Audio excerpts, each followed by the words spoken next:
రైతు భరోసాపై రేవంత్ సర్కార్ మరోసారి ఆసక్తికర వ్యాఖ్యలు చేసింది.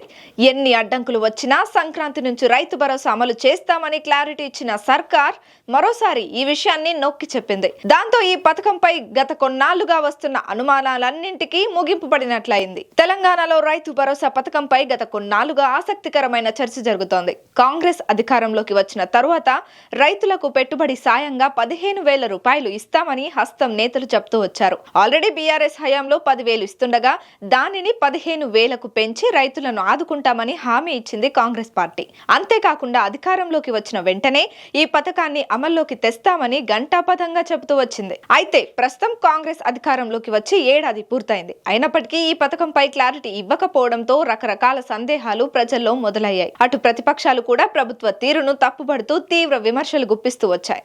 దీంతో రైతు భరోసా పథకాన్ని కాంగ్రెస్ పక్కన పెట్టేసినట్లయినా అనే సందేహాలు వ్యక్తమవుతూ వచ్చాయి. ఇటీవల మంత్రి తుమ్మల నాగేశ్వరరావు కూడా రైతు భరోసాపై కాంట్రవర్సీ కామెంట్స్ చేయడంతో దీనిపై మరింత చర్చ జరిగింది. అయితే రైతు భరోసా విషయంలో ప్రభుత్వంపై వ్యతిరేకత పెరుగుతుండటంతో స్వయంగా సీఎం రంగంలోకి దిగి రైతు భరోసాపై క్లారిటీ ఇచ్చారు.